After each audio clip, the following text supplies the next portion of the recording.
मुर्गी और मुर्गी के बच्चे भूख के कारण उदास बैठे हैं। तभी वे खाना की तलाश में निकल जाते हैं, लेकिन दूर दूर तक बस बंजर जमीन होती है। फिर मुर्गी और उसके बच्चे शहर चले जाते हैं और सड़क के किनारे बैठकर भीख मांगने लगते हैं, लेकिन कोई भी खाने को नहीं देता है। इसलिए मुर्गी अपने बच्चों को भूखा देखकर रोने लगती है। तभी एक भला इंसान मुर्गी को कुछ पैसे देता है। अब मुर्गी और उसके बच्चे एक समोसे के दुकान से समोसा लेते हैं और फिर एक शांत जगह पर बैठकर समोसा खाने लगते हैं।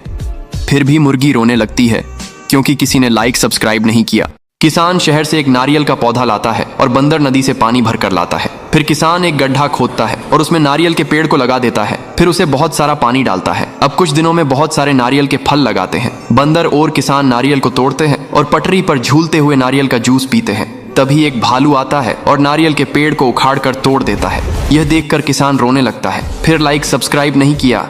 कबूतर एक पेड़ से मधुमक्खी के छत्ते से शहद खाने लगता है, इसलिए मधुमक्खियां गुस्सा हो जाती हैं और कबूतर पर हमला कर देती हैं, जिससे कबूतर का शरीर मधुमक्खी के छत्ते जैसा हो जाता है। कबूतर भागता भागता किसान के पास आता है। किसान कबूतर के ऊपर गाय का दूध डाल देता है, जिससे कबूतर ठीक हो जाता है, लेकिन कबूतर रोने लगता। फिर लाइक सब्सक्राइब नहीं किया।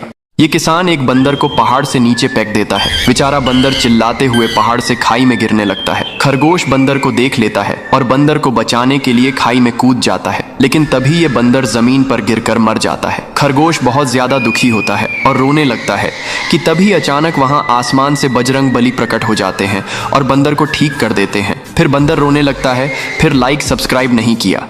एक तोता सेब के पेड़ पर रहता है और बैठकर सेब खा रहा होता है। तभी एक शिकारी आता है और तोते को बंदूक से गोली मार देता है। तोता जमीन पर गिर जाता है और घायल हो जाता है। शिकारी तोता को मरा हुआ जानकर वहां से चला जाता है। तभी ये सब एक कबूतर देख लेता है और भागता हुआ तोता के पास आता है। तोता कबूतर से मदद मांगता है। कबूतर तोता को उठाकर एक सुरक्षित जगह ले आता है और तोता के शरीर से बुलेट को निकालता है और दबा लगाकर पट्टी कर देता है। कुछ दिनों में तोता ठीक हो जाता है, लेकिन कबूतर रोने लगता है। फिर लाइक सब्सक्राइब नहीं किया।